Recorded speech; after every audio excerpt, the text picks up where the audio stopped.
ஆண்டவராக இயேசு கிறிஸ்து நாமத்தில் வாழ்த்தி வரவேற்கிறேன். நாம் ஆண்டவருடைய சமூகத்தில் ஆண்டவர் நோக்கி பார்ப்போம். முதல்ல இந்த மாதத்துக்கான வாக்கு தத்தத்தை நாம் வாசிப்போம். யோபு 42 அதிகாரத்தில்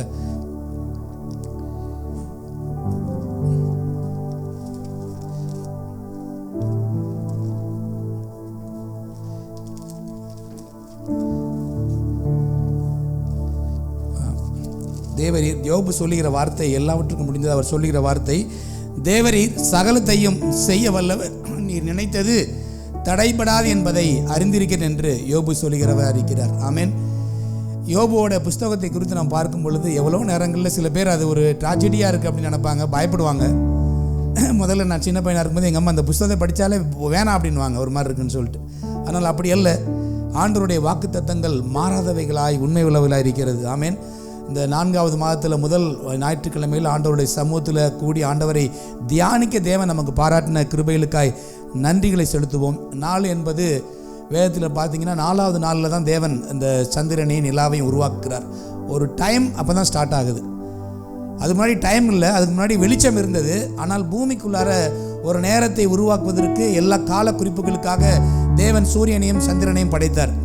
நம்ம ஊரில் பார்த்திங்கன்னா இந்த ஏப்ரல் மாதம் என்பது ஒரு புதிய நிதியாண்டுடைய ஆரம்பமாக இருக்கிறது பார்க்குறோம். புது நியூ ஃபினான்ஷியல் இயராக இருக்கிறது பார்க்குறோம். அதனால் போல் ஆண்டவர் இந்த கொடுத்த வாக்கு தத்தத்தை நாம் கொஞ்சம் நன்றாக தியானித்துப்போம். ஏதோ ஒரு வார்த்தை என்பது சாதாரணமாக பிடிக்கிற காரியம் அல்ல. தேவனுடைய வார்த்தை எல்லாவற்றையும் உருவாக்குகிற வார்த்தையாக இருக்கிறது. ஆமென். யோபுவோட வார்த்தை ரொம்ப சுருக்கமாக ஒரு நிமிடம் தியானித்து நாம் ஜெபிப்போம். ஆண்டவர் யோபு சொல்கிற காரியம் பாருங்கள். தேவரீர், நீர் நினைத்தது எல்லாவற்றையும் செய்து முடிக்க வல்லவராக இருக்கிறீர். நினைக்கிற காரியம் எதையும் தடைபடாது. Nothing stops you Lord, nothing withholds you அப்படின்ற வார்த்தை யோபு சொல்கிறார். பல நேரங்களில் நாம் நடக்கிறது நடக்காமல் இருக்கலாம், அதனால் நம்ம கவலைப்படுவோம், வேதனைப்படுவோம். ஆனால் தேவன் நினைத்ததை நிறைவேற்றி முடிக்கிற தேவனாக இருக்கிறார். ஆமென். அதை யோசித்து பார்ப்போம். நம்ம யோபு பற்றி நம்மளுக்கு நல்லா தெரியும், இந்த காரியங்கள் நம்மளுக்கு தெரியும். யோபுவோட வாழ்க்கையில் அவருடைய பழைய காரியத்தை பார்க்கலாம் பின்னிலைமை ரெட்டிப்பாக இருந்தது, ஆசீர்வாதமாக இருந்தது நம்ம எல்லாம் அறிந்திருக்கிறோம். ஆனால் அதனுடைய காரியத்தை ஒரு நிமிஷம் நம்ம கூர்ந்து பார்ப்போம் என்றால், எப்போ யோபு தனக்கு முன் தேவனுக்கு முன்பாக தன்னை தாழ்த்தி, ஆண்டவரே நான் அல்ல, என்னுடைய சுய சித்தம் அல்ல ஆண்டவரே, உம்முடைய விருப்பத்தை நீர் செயல்படுத்தும் பொழுது தான் எல்லாமே நடக்கும் என்று அவர் சொல்லும் பொழுது நிறைய காரியங்களை தேவன் செய்கிறவராக இருக்கிறார். நம்ம தனியாக இருக்கலாம், பல நேரத்தில் கொஞ்சமாக இருக்கலாம், கூட்டம் குறைவாக இருக்கலாம். 1 சாமுவேல் 14 அதிகாரம் 6 வசனத்தில் எப்படியா யோனத்தான் சொல்லுகிறார், ஒரு பெரிய ஒரு பிலிஸ்திய கூட்டம் நிற்குது, அதற்கு முன்னாடி நான் எப்படி போகிறது அப்படின்ற பயம் இருக்குது. ஒருவேளை இன்னைக்கு நமக்கு முன் இருக்கிற சவால்கள் மிகப்பெரியதாக இருக்கலாம். நம்முடைய பொருளாதார தேவைகளாக இருக்கலாம், அல்லது நம்முடைய குடும்பம், என்ன காரியம் இருந்தாலும் கூட யோனத்தான் அன்னைக்கு சொன்ன அதே வார்த்தை தான், அநேக பேரை கொண்டாவது கொஞ்சம் பேரை கொண்டாவது. 1 சாமுவேல் 14:6 14:6 இப்படி சொல்லுகிறது, அநேக பேரை கொண்டாவது கொஞ்சம் பேரை கொண்டாவது கர்த்தருக்கு ரட்சிப்பதற்கு தடை இல்லை. தேவனை பொறுத்த வரைக்கும் நம்ம எவ்வளோ பேர் இருக்கிறோம், உங்கள் பின்னாடி எவ்வளோ கூட்டம் இருக்குது, உங்கள்கிட்ட என்ன பணம் இருக்குது, என்ன திறமை இருக்குது, என்ன ஸ்கில் இருக்குது, நீங்கள் எந்த பேக்ரவுண்ட் வந்தீங்க அல்ல, நத்திங் ரெஸ்ட்ரைன்ஸ் தி லார்ட் என்று எழுதப்பட்டிருக்கிறது. ஆமென். அப்படி தான் ஒரு தனி மனிதன் போய் ஒரு பிலிஸ்திய கூட்டத்தை அவன் வெற்றி பெற்று ஜெயம் எடுத்து கொண்டு வந்தான். ஆக்சுவலாக ஒரு மனிதன் போதும் ஆண்டவரை பொறுத்த வரைக்கும். we are majority with God. நம்ம தனிமையாக இல்லை, ஆண்டவருடைய வாக்கு தத்தமும் தேவனும் நமக்கு போதுமானதாக இருக்கிறது. ஆமென். மிகப்பெரிய வெற்றியை யோனத்தானுக்கு தேவன் கொடுத்தார். அவனுடைய அந்த வார்த்தை நிமித்தம் தேவர் கர்த்தர் நமக்காக ஒரு காரியத்தை செய்வார் என்று அவர் சொல்கிறார். யோனத்தான் சொல்வார், நிச்சயமாகவே தேவனுடைய வார்த்தைக்கு நம்ம கீழ்ப்படிந்து நடக்கும் பொழுது கர்த்தர் நிச்சயமாய் ஒரு வார்த்தையை செய்கிறவராக இருக்கிறார். ஆமென். அவர் நமக்காக ஒரு காரியம் செய்கிறவராக இருக்கிறார். அதனால் எந்த ஒரு காரியத்தையும் குறித்து நாம் கலங்க வேண்டிய, யோசிக்க வேண்டிய அவசியம் இல்லை. தேவனுடைய வார்த்தையின் வெளிச்சத்தில் நாம் செயல்படும் பொழுது நிச்சயமாக ஆண்டவர் எல்லாவற்றையும் பொறுப்படுத்திக் கொள்வார். நம்ம நினைக்கிற காரியம் அல்ல, நம்முடைய சுயம் அல்ல, தேவன் நினைத்தது. யோபுவை குறித்து பார்க்கும் பொழுது பாருங்க, சாதாரணமாக வரல. அது வரைக்கும் யோபுவோட வாழ்க்கையில் யாரும் வரல, எல்லாரும் அவரை புறக்கணித்து ஓரமாக போட்டாங்க. எப்போ அந்த வார்த்தையை சொல்லி, ஆண்டவரே நீர் நினைத்த காரியம் தடைபடாது என்று அவர் அறிக்கையிடும் பொழுது தேவன் அவரை ஆஸ்வதிக்கிறார். அது வரைக்கும் அவரை உதாசீனப்படுத்த அவருடைய அண்ணன், தம்பி, அக்கா, குடும்பம் யாரும் இல்லையா. அதற்கு பின்பதாக ஒவ்வொருத்தராக வர்றாங்க. அவங்க அக்கா வர்றாங்க, அண்ணன் வர்றாங்க. எங்கே பாருந்தீங்க ராஜா இத்தனை நாளா அப்படின்னு கேட்குற மாதிரி கேட்கலாம் நம்ம. அதே போல் இன்றைக்கு தேவனுடைய வார்த்தை சொல்லும் பொழுது மறைவாய் தூரமாக இருக்கிற பல ஜனங்களை தேவன் நம் பட்சத்தில் கொண்டு வருகிற தேவனாக இருக்கிறார். ஆமென். அதான் நான் விசுவாசிக்கிறேன். நம்ம சுற்றி தான் பல பேர் இருக்கிறாங்க, நம்ம சகோதரன் சகோதரிகள் தான், அதனால வரைக்கும் வரல. ஆனால் இந்த மாதத்தில் ஒரு புதிய ஒரு எழுப்புதலை, புதிய ஒரு காரியத்தை தேவன் செய்ய வல்லவராக இருக்கிறார். ஆமென். அதை பரிபூர்ணமாக நான் விசுவாசிக்கிறேன். ஆமென். அவர்கள் பட்சத்தில் கொண்டு வந்தார். அவர்களை கொண்டு ஒவ்வொருத்தரும் ஒரு தங்க காசையும் ஒரு ஆபரணத்தையும் யோபு கொடுத்தாங்க. அது நிமித்தம் யோபுவை தேவன் ஆசீர்வதித்தார். ஆமென். தேவன் மனிதர்களை கொண்டு செயல்படுற தேவன், ஆனாலும் மனிதர் மனங்களை ஏவுகிற ஒரு தேவனாக இருக்கிறார். அல்லேலூயா. அதனால கண்களை மூடி நாம் ஆண்டவர் நம்ம ஒப்பு கொடுத்து ஒரு நிமிஷம் அப்படியே ஆண்டவரை பார்த்து ஜெபிப்போம். தேவன் முன்பாக இந்த மாதத்தில் ஒரு சின்ன ஒரு சரணங்களை பாடி ஆண்டவர் எல்லாவற்றையும் செய்து முடிக்க தேவனாக இருக்கிறார். அனைத்தையும் செய்து முடிக்கும் ஆற்றல் உள்ளவரே, நீர் நினைத்தது ஒரு நாளும் தடைபடாதையா. அனைத்தையும் செய்து முடிக்கும் ஆற்றல் உள்ளவரே, நீர் நினைத்தது ஒரு நாளும் தடைபடாதையா. நீர் முடிவெடுத்தால் யார்தான் மாற்ற முடியும்? நீர் முடிவெடுத்தால் யார்தான் மாற்ற முடியும்? எனக்கென முன் குறித்த எதையுமே எப்படியும் நிறைவேற்றி முடித்திடுவீர். எனக்கென முன் குறித்த எதையுமே எப்படியும் நிறைவேற்றி முடித்திடுவீர். உமக்கே ஆராதனை என் உயிருள்ள நாட்களெல்லாம். உமக்கே ஆராதனை உயிருள்ள நாட்களெல்லாம். ஆண்டவரே, எங்களை ஒரு செய்ய உமக்கு முன்பாக தாழ்த்துகிறோம், அர்ப்பணிக்கிறோம், ஒப்பு கொடுக்கிறோம். ஆண்டவரே, இந்த 4வது மாதத்தில் முதல் நாளில் உம்முடைய சமூகத்தில் கூடி எங்களை ஆராதிக்க நீர் கொடுத்த கிருபைகளுக்காய் நன்றி செலுத்துகிறோம். ஆண்டவரே, நீர் கொடுத்தது சபைக்காய் நன்றி செலுத்துகிறோம். ஆண்டவரே, இந்த கண்மலை மீட்பர் சபை மேலே உம்முடைய கண்கள் இருப்பதற்காய் நன்றி செலுத்துகிறோம். ஐயா, நீர் எங்கள் சபை ஆஸ்வதிங்க ராஜா. பலியை பெருக செய்ய முடியாது நாங்கள் செபிக்கிறோம். கர்த்தருக்கு முன்பாக ஒரு காரியம் எதுவும் இல்லை ஆண்டவரே. உம்மை தடை செய்கிற காரியம் எது இல்லை என்பதை நாங்கள் அறிக்கையிட்டு செபிக்கிறோம். அப்பா ஆண்டவரே, யோபுக்கு எவ்வளவு ஆட்கள் ஜனங்கள் வந்தது போல எங்களுக்கு கூட நிறைய ஜனங்களை கொடுக்கும்படியாய் ஆத்துமாக்களை கொடுக்கும்படியாய் செபிக்கிறோம். ஐயா, எல்லா தடைகளையும் மாற்றி போடுங்க. கர்த்தர் எங்களுக்காக காரியம் செய்ய வல்லவராக இருக்கிறார். அவர் எங்களுக்காக குறித்ததை நியமித்ததை செய்து முடிக்க வல்லமையில இருக்கிறார். உமக்கு ஸ்தோத்திரம் செலுத்துகிறோம். இந்த நாள் நடக்கிற ஆண்டவரே, நாங்கள் செய்கிற ஒவ்வொரு காரியத்தையும் கரங்களை கொடுக்கிறோம். விசேஷமாய் ஆராதனையை கரங்களை கொடுக்கிறோம். பாடல் பாடுகிறவர்களை, கீபோர்டு வாசிக்கிறவர்களை, இந்த ஆடியோ வீடியோ எக்யூப்மெண்ட் டிஸ்பிளே போகிற ஒவ்வொரு பிள்ளைகளையும் கரங்களை கொடுக்கிறோம். ஐயா, தேவனுடைய கிருபை இந்த நேரம் நாங்கள் ஜெபிக்கிறோம். ஆண்டவரே, செய்தி வேலையில் தேவன் எங்கள் கூட பேச முடியாது நாங்கள் ஜெபிக்கிறோம். எங்களை தாழ்த்தி அர்ப்பணிக்கிறோம், ஒப்புக் கொடுக்கிறோம். ஆண்டவரே, எல்லாவற்றுக்கும் மேலாக ஆண்டவரே, எங்களுக்காக கல்வாரி சிலுவையில் பலியானீர். ஆண்டவரே, நீர் எங்களுக்கு பதிலாக மரித்ததனால் எங்களுக்கு ஜீவனை கொடுத்திருக்கிறீர். ஐயா, எங்களுக்கு ரட்சிப்பை கொடுத்திருக்கிறீர். ஆண்டவரே, எங்களுடைய பற்றாக்குறைகள் எல்லாம் மாற்றிருக்கிறீர். ஆண்டவரே, எங்கள் கடன் பிரச்சனைகள், வியாதிகள், பாடுகள், துக்கங்கள் எல்லாவற்றையும் கல்வாரி சிலுவையில் சுமந்து தீர்த்திருக்கிறீர். ஐயா, ஆண்டவரே, நினைவுக்கும் விதத்தில் எங்களுக்கும் வைத்திருக்கிற இந்த பரிசுத்த பந்தியில தகுதிப்படுத்தும்படி ஆண்டவரை பங்கு பெறங்களை ஒவ்வொருவரையும் தகுதிப்படுத்தும்படியாய் நாங்கள் மன்றாடி ஜெபிக்கிறோம். ஆண்டவரே, ஆமாம் ஆண்டவரே, நாங்கள் இதில் பங்கு பெறும் பொழுது நீர் எங்களிலும் நான் உங்கள் நினைத்திருக்கும் என்று யோவானில் எழுதப்பட்ட வார்த்தையின்படி நாங்கள் வெறும் வார்த்தையை கேட்கிறவர்களை மட்டுமல்ல, அதன்படி நடக்கிறவர்களை மாற்றும்படியாக நாங்கள் ஜெபிக்கிறோம். எல்லாவற்றையும் ஒரு கரங்கள் ஒப்புக் கொடுக்கிறோம். எல்லா துதி கனமையும் எல்லாம் நீரே எடுத்துக்கொள்ளும். இயேசு கிறிஸ்து நாமத்தில் பிதாவே, ஆமென்.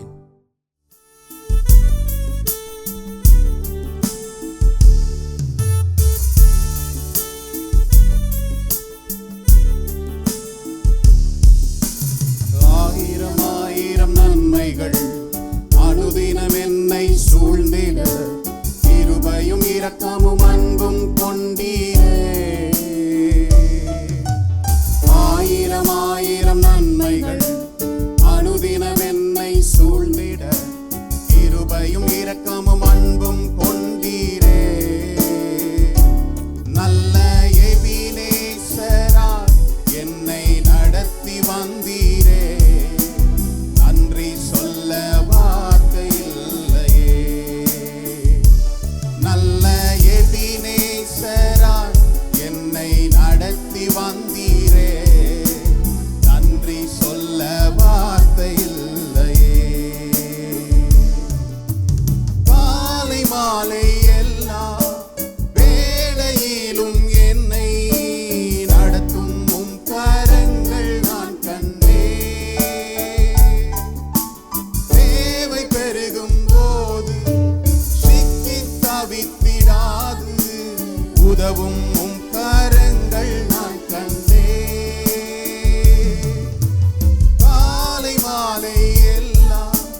திறந்து நல்ல எபினேசராய் என்னை நடத்தி வந்தீரே, நன்றி சொல்ல வார்த்தை இல்லையே.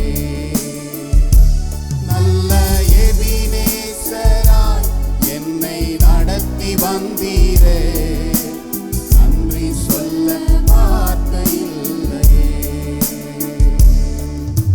மரண பள்ளத்தாக்கில் நான் நடந்த வேளை, மீட்கும் கரங்கள் நான் கண்டேன். பாடி நின்ற வேளை மடிந்திடாது என்னை தாங்கும் கரங்கள் நான் கண்டேன். மரண பள்ளத்தாக்கில் நான் நடந்த வேளை, மீட்கும் கரங்கள் நான் கண்டேன். பாடி நின்ற வேளை மடிந்திடாது என்னை தாங்கும் கரங்கள் நான் கண்டேன். எந்தன் மாறாவின் வாழ்வை மதுரமாய் மாற்றும் அன்பில் நல்ல கர்த்தரே, எந்தன் மாறாவின் வாழ்வை மதுரமாய் மாற்றும் அன்பில் நல்ல கர்த்தரே. ஆயிரம் ஆயிரம் நன்மைகள் அனுதினம் என்னை சூழ்ந்திட, கிருபையும் இரக்கமும் அன்பும் கொண்டீரே. ஆயிரம் ஆயிரம் நன்மைகள் அனுதினம் என்னை சூழ்ந்திட, கிருபையும் இரக்கமும் அன்பும் கொண்டீரே. நல்ல எபினேசராய் என்னை நடத்தி வந்தீரே, நன்றி சொல்ல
புதிய மாதம் இல்ல, புதிய மாசம்னு எல்லாருக்கும் ஒரு சந்தோஷம் தான் இல்ல? ஏன் சந்தோஷம்? அப்பதான் சேலரி வந்திருக்கும். கரெக்டாக ஒருத்தர் சொல்றாரு. ஆமா இல்ல, புதிய மாதத்துல கர்த்தரும் கூட அவருடைய புதிய வார்த்தைகளை கொண்டு நம்மை பலப்படுத்துகிறார், உற்சாகப்படுத்துகிறார். ஆரம்ப ஜெபத்தில் நம்ம கேட்டோம்ல, தேவரீர் நீர் சகலத்தையும் செய்ய வல்லவர், நீர் நினைத்தது தடைபடாது என்பதை. ஆமா, அதுதான் சொல்ல மாட்டேங்கிறோம் பாருங்க. சகலத்தையும் வல்லவர்னா எல்லாரும் ஆமா கர்த்தாவே சகலத்தையும் செய்ய வல்லவர், ஆமா நான் அறிஞ்சிருக்கிறேன் அப்படின்றத கொஞ்சம் வால்யூம் லோவாக தான் ஆயிடுது இல்லை? இந்த வாரத்தில், இந்த மாதத்தில் கர்த்தர் நமக்கு கொடுத்த இந்த வார்த்தை நம்மை பலப்படுத்தும்படி, உற்சாகப்படுத்தும்படி உங்களோடு கூட நான் சில காரியங்களை பேசணும்னு சொல்லி நான் வாஞ்சிக்கிறேன். யோபு தன்னுடைய வாழ்க்கையில அநேக பாதைகளை, அவன் செழிப்பையும் பார்த்தா, அதே போல தாழ்மை, அந்த செழிப்பில்லாத ஒரு வறுமையிலும் ஒரு பரிதாப நிலைக்கு தள்ளப்பட்ட சூழ்நிலையிலும் கூட முதல் அதிகாரத்தில் அவன் ஒரு சன்மார்க்கனாய் நல்ல ஒரு மனுஷனாய் இருந்தான்னு சொல்லி நம்ம பார்க்கிறோம். ஆனால் அவனுடைய கடைசி அந்த இரண்டாம் அதிகாரத்திலிருந்து அவன் இழந்ததற்கு ஒரு அளவே இல்லை. அவன் தான் சேர்த்து வைத்த சம்பத்துகள் அனைத்தையும் இழந்தான், தன்னுடைய பிள்ளைகளை இழந்தான், அது மாத்திரமல்ல சரீர சுகத்தையும் இழந்தான். எல்லாவற்றையும் இழந்த நிலைமையில அவன் காணப்பட்டாலும் கூட கர்த்தரை விட்டு விலகாதவனாய் அவன் காணப்பட்டான். அநேக குற்றச்சாட்டுகளுக்கு அவன் நண்பர்கள் பேசின வார்த்தைகள் எல்லாம் ஆளானாலும் கூட ஒரு சில நேரம் அவன் சோர்வின் பாதையில கடந்து போனான். யோபுக்கு சோர்வே வரல அப்படின்னு நம்ம சொல்லவே முடியாது. அவன் சோர்ந்து போனவனாய் காணப்பட்டாலும் கூட கர்த்தருக்கென்று வைராக்கியம் பாராட்டுகிறவனா இருந்தான். ஆகவே அவன் 42ஆம் அதிகாரத்தின் 2வது வசனத்தில் கர்த்தருக்கு பிரதியுத்தரமாய் இப்படி சொல்வதை நாம் கேட்கிறோம். தேவரீர் நீர் சகலத்தையும் செய்ய வல்லவர், நீர் நினைத்தது தடைபடாது என்பதை அறிந்திருக்கிறேன். ஹல்லேலூயா. கிட்டத்தட்ட ஒரு 40 வசனம், 40 அதிகாரம் இல்ல 39 அதிகாரத்தில் அவன் பட்ட பாடுகள் அநேகம். ஆனால் இருந்த போதிலும் அவனுக்கு ஒரு நம்பிக்கை இருந்தது. என்ன தெரியுமா? தேவரீர் நீர் சகலத்தையும் செய்ய வல்லவர். இந்த காலை வேளையில சகலத்தையும் செய்ய வல்லவர் அப்படின்றத குறித்து உங்களோடு கூட நான் பேச போகிறேன். சகலத்தையும் அவர் செய்ய அவர் வல்லவராக இருக்கிறார் என்பதை நாம் அநேக நேரம் நம்ம அறிந்திருந்தாலும் கூட அந்த அறிவு தேவரீர் அவரே ஏதோ இறங்கி வந்து ஏதோ ஒரு மேஜிக் போல செய்துட்டு போறவர் அல்ல. இதுல சொல்லப்பட்ட காரியம் பாருங்க, நாம் முதல் பகுதியில் சகலத்தையும் செய்ய வல்லவர், அப்படி ரொம்ப நல்லதா இருக்குது. என்னுடைய வாழ்க்கையில் கர்த்தர் சகலவற்றையும் செய்ய அவர் வல்லவரா இருக்கிறார். ஆனால் அது கடைசி, அதுல அதுக்கு அடுத்த வார்த்தை என்ன சொல்கிறது? அதுதான் முக்கியம், அதுதான் கீவேர்டு. அங்க நம்ம என்ன செய்யறோம்? சகலத்தையும் செய்ய வல்லவர்னா என்னுடைய பிரச்சனைகள் எல்லாவற்றையும் கர்த்தர் பார்த்துக்குவார் அப்படின்னு நினைக்கிறோம். அது நீர் நினைத்தது தடைபடாது. என்னைக்கு கர்த்தருடைய நினைவு என்னுடைய நினைவாய் மாறுதோ அந்த நினைவுகள் ஒரு நாள் என்ன செய்யாது. ஆமா, சர்ச்சை முடிச்சுட்டு வெளில போகும்போது ஒரு புது காரை பார்த்தனே, கர்த்தாவே நீர் சகலத்தையும் செய்ய ஆமா வல்லவர், அப்படியே நிறுத்திடுறோம், அதோட ஃபுல் ஸ்டாப் வச்சிடறோம். அடுத்த வசனம், நீர் செய்ய நினைத்தது தடைபடாது என்பதை அறிந்திருக்கிறேன். ஆகவேதான் நான் ஏசாயா அந்த பகுதியில் பார்த்தேன், என்னுடைய நினைவுகள் உம்முடைய நினைவுகள் அல்ல, என்னுடைய வழிகள் உம்முடைய வழிகள் அல்ல. எப்பொழுது என்னுடைய நினைவு கர்த்தருடைய நினைவோடு கூட இணங்குகிறதோ, ஐக்கியப்படுகிறதோ, அந்த காரியத்தை செய்ய கர்த்தருக்கு தடை இல்லை, தடையே செய்ய முடியாது. ஹல்லேலூயா. அந்த கண்ணோட்டத்தையோடு பாருங்க, நான் ஒரு காரியத்தை கேட்கிறேன்னா இது பரலோக ராஜ்யத்திற்கான விரிவாக்கத்திற்கு என்னுடைய பங்களிப்பு என்ன? கர்த்தர் எனக்கு ஒரு நல்ல வேலையை கொடுத்திருக்கிறார், நல்ல சுகத்தை கொடுத்திருக்கிறார். இதிலிருந்து நான் கர்த்தருக்கு செய்யக்கூடிய காரியம் என்ன என்பதை நாம் அறிந்து செயல்பட்டாதான் முழுமையான ஆசீர்வாதத்தை சுதந்திரித்துக் கொள்ள முடியும். இல்லைன்னா அந்த பூமிக்குரிய காரியங்களை மட்டும் நம்ம வாங்கி அடுக்கிக்கிட்டே போலாம். அடுக்கி சேர்க்கிற போது அதை என்ஜாய் பண்ணும்போது நமக்கு என்ன செய்ய முடியாது, ஜீவன் இருக்காது. இல்ல எத்தனை பேர் பார்த்துருக்கோம் தெரியுமா? இல்ல உலகத்தில் செல்வந்தர்கள் எல்லாம் பெரிய உலக பணக்காரர் லிஸ்ட்ல இருக்கிறாங்க, ஆனா அது அவங்களுக்கு அனுபவிக்க முடியாது. இந்த உலகத்தை விட்டு அவங்க கடந்து போன நாட்கள் எல்லாம் உண்டு. அநேக செய்திகளை, அநேக காரியங்களை நாம் கேள்விப்பட்டிருக்கிறோம். அப்போ நீர் நினைத்தது தடைபடாது. என்னுடைய தனிப்பட்ட வாழ்க்கையில் கர்த்தர் என்னை குறித்த நினைத்து வைத்திருக்கிற காரியங்கள் என்ன செய்யாது, தடைபடாது என்பதை நாம் அறிந்து கொள்ள, அதை நான் சுட்டிக்காட்ட விரும்புகிறேன். ஒருவேளை மாதந்தோறும் ஒரு வாக்குத்தத்தம், கர்த்தர் சகலத்தையும் செய்ய வல்லவர், அதோடு அல்ல, நீர் நினைத்தது. என்னுடைய வாழ்க்கையில நீர் என்ன நினைச்சு வச்சிருக்கிறீரோ, உங்களை உருவாக்கும் போதே ஒரு திட்டத்தோட தான் உருவாக்கி இருக்கிறாரு. இல்ல நீங்க ஆக்சிடென்டலா அந்த உலகத்துல வரல. சில தம்பதிகள் சொல்லுவாங்க, ஃபர்ஸ்ட் குழந்தை பிளான்டு தான், செகண்டு அன்பிளான்டு, பிளான் இல்லாம வந்துருச்சு. அப்படி கிடையாது. கர்த்தர் அவருடைய திட்டம் இல்லாம ஒருவனும் பூமியில என்ன செய்ய முடியாது, பிறக்க முடியாது. உங்களுக்கு ஒரு குழந்தை கொடுத்திருக்கிறாங்க, தேவனுடைய சித்தம், அவருடைய நினைவு. பாருங்க, அவருடைய நினைவை நாம் புரிந்து கொள்ளணும். எரேமியா 29:11 எல்லாருக்கும் பணப்பாடமா தெரிஞ்ச வசனம் தான், அப்படிதானே?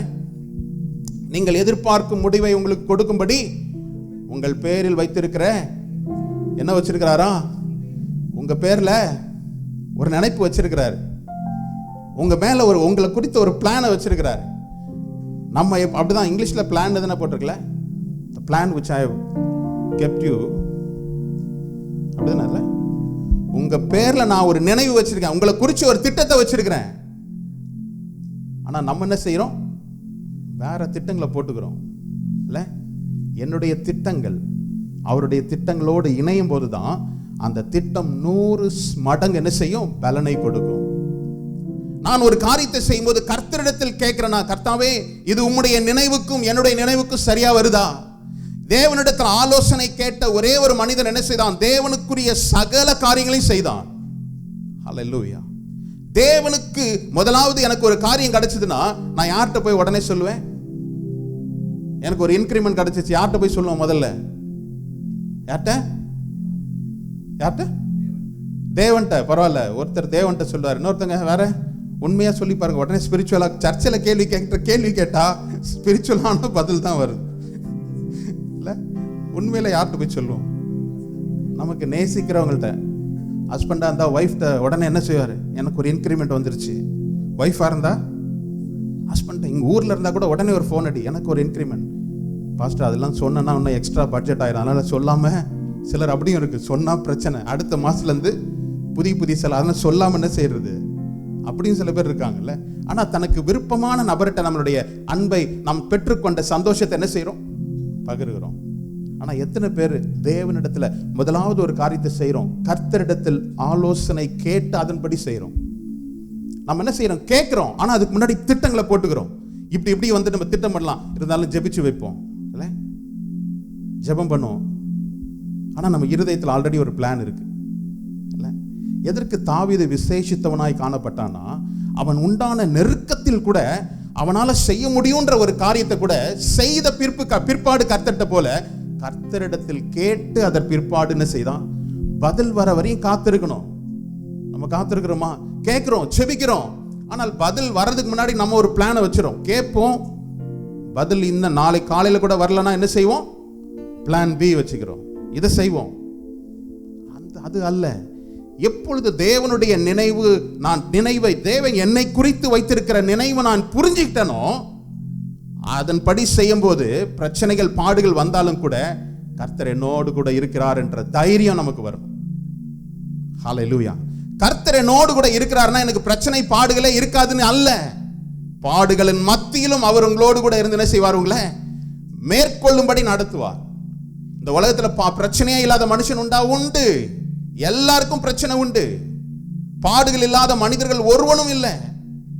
ஆனாலும் அந்த பாடுகளின் வாயிலாக நாம் எப்படி நடந்து கொள்ளுகிறோம் என்பதுதான் உலகம் என்ன செய்யுது, பார்த்துக்கிட்டே இருக்கு. இவ்வளோ பிரச்சனை இருக்குது, இப்படி இருக்குதா, நீங்க எப்படி இதை நடந்துக்கிறீங்க? அப்பதான் நான் கர்த்தரை என்ன செய்ய முடியும், என்னோட இருக்கிறவர் இந்த உலகத்தில் இருக்கிறவனை காட்டிலும் பெரியவருப்பா அப்படின்னு சொல்ல முடியும். இல்லை என்கிட்ட நிறைய பணம் இருந்தது, இது இப்படி பண்ண. உலக ஆலோசனைகள் கொடுக்கறதுக்கு இன்னைக்கு 1000 பேர் இருக்காங்க. ஒரு காரியத்தை நீங்க கேட்டீங்கன்னா வேர்ல்ட்லி கவுன்சில் கொடுக்கறதுக்கு 1000 பேர் இருக்காங்க. நிறைய மென்டர்ஸ் இருக்கிறாங்க, மோட்டிவேஷனல் ஸ்பீக்கர்ஸ் இருக்கிறாங்க. சோர்ந்து போய் நிற்கிறீங்களா, உங்களை அப்படியே தூக்கி உற்சாகத்தில் விடுற மாதிரி இருக்கும். மீட்டிங் முடிஞ்சு வெளில வந்தோன்னா மறுபடியும் என்ன செய்வீங்க, காத்து போன பலூன் மாதிரி ஆயிரும், மறுபடியும் பழைய நிலைமைக்கு திரும்பிடுவோம் இல்லை. ஆனால் தேவன் உங்களோடு கூட இருக்கிறார் என்றால் ஆவியானவர் உங்களோடு கூட என்ன செய்வாரு, இடைப்பட்டு கொண்டே இருப்பார். அதுதான் உன்னத அனுபவம். சகலத்தையும் செய்வார், அப்படி கரெக்ட் தான். ஆனால் எப்பொழுது நீர் நினைத்தது தடைபடாது, நான் நினைத்தது அல்ல. அப்போ என்னுடைய நினைவுகள் என்னிடத்திலிருந்து வருதா, கர்த்தரிடத்திலிருந்து வருகிறதா? இந்த நினைவு தான் தடைபடாதுன்னு சொல்லி கர்த்தர் சொல்லுகிறதை நாம் பார்க்கிறோம். பாருங்களேன், இல்லை அவர் சொன்னார்னா அதை நிறைவேற்றி முடிப்பார். எத்தனை பேர் நம்புறீங்க? நிறைய வாக்கு தத்தங்களா கொடுத்துருக்கிறீங்களா, கேட்டிருக்கேன் பாஸ்டர். ஆனால் நிறைவேறுதல் பார்த்தீங்கன்னா 1:2 அப்படிதான் நம்ம கால்குலேட் பண்றோம். ஏன் நிறைவேறல? சில நேரங்கள் சில காரியங்களுக்காக கர்த்தர் என்ன செய்கிறாரு, அது நிறைவேறும் காலம் வரும் வரை காத்திருக்கிறார். சில நேரங்கள் என்னுடைய கீழ்ப்படியாமையினால, என்னுடைய நினைவுகள் தவறா இருப்பதனால அந்த காரியங்கள் என்ன செய்யல, சரியா நடக்காம இருக்கலாம். இல்ல பாருங்க, யோசுவா 21ஆம் அதிகாரத்தின் 45வது வசனத்தை நாம் படிக்கலாம். கர்த்தர் இஸ்ரவேல் குடும்பத்தாருக்கு சொல்லியிருந்த நல்வார்த்தைகளில் எல்லாம் ஒரு வார்த்தையும் தவறி போகவில்லை, எல்லாம் நிறைவேறிற்று. ஹல்லேலூயா. கர்த்தர் இஸ்ரவேல் குடும்பத்தாருக்கு சொல்லி இருந்த நல்வார்த்தைகளில் எல்லாம் ஒரு வார்த்தையும் தவறி போகவில்லை, எல்லாம் நிறைவேறிற்று. ஹல்லேலூயா.